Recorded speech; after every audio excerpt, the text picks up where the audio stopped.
भगवान जी, क्या लग रहा है? समाज असुरक्षित है, सॉफ्ट टारगेट है, उसके लिए सेना की जरूरत है, इस तरीके की बातें आ रही हैं।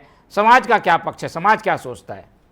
देखिए मोहन जी, सबसे पहले तो आज जो जिस विषय पर हम चर्चा कर रहे हैं कि माननीय विधायक पुरंदर मिश्रा जी के द्वारा एक जगन्नाथ सेना बनाई जा रही है, तो भारत का संविधान अनुच्छेद 19(1)(c) ये प्रत्येक नागरिक को, इस देश में रहने वाली व्यक्ति को समिति संगठन बनाने का ये अनुमति देता है।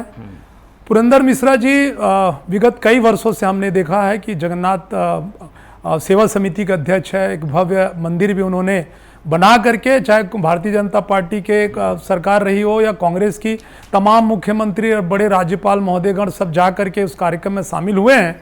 अगर आज वो जगन्नाथ सेना अगर बना रहे हैं तो इस पर मेरे ख्याल से किसी को असहमति नहीं होनी चाहिए, क्योंकि इस देश में कोई पहला सेना नहीं है। शिवसेना है, महाराष्ट्र नवनिर्माण सेना है, और भी कई सारे सेना बने हुए हैं, करणी सेना बना हुआ है।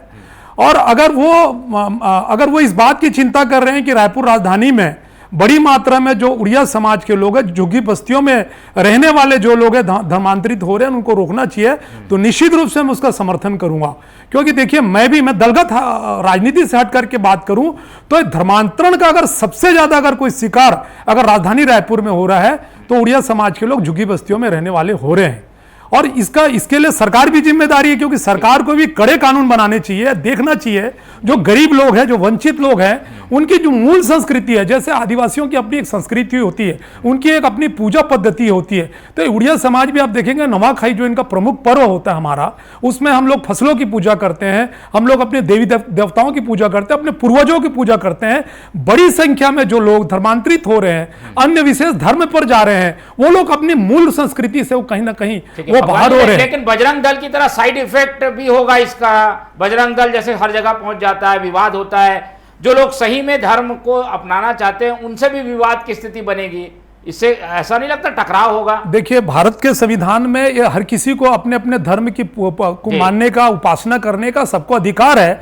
और कोई अगर कोई ऐसा कोई संगठन, चाहे कोई भी संगठन हो, धार्मिक संगठन हो, अगर यदि वो गलत तरीके से काम करता है तो संविधान उसको और सरकार उसको असंवैधानिक भी घोषित कर सकता है। इसमें कई सारे उदाहरण भी है। तो कर सकती है। आपकी जगन्नाथ सेना जब करने लगेगी तो टकराव होगा, ये कैसे रुकेगा?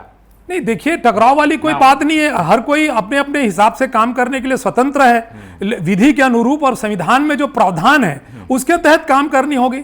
अगर आप कोई धार्मिक संगठन बना रहे हैं तो आपको धर्म के आधार पर, धर्म की जो बातें लिखी उसके आधार पर आप करेंगे। तो संयम बरतना होगा, जैसे कि निश्चित रूप से शर्मा जी ने भी कहा।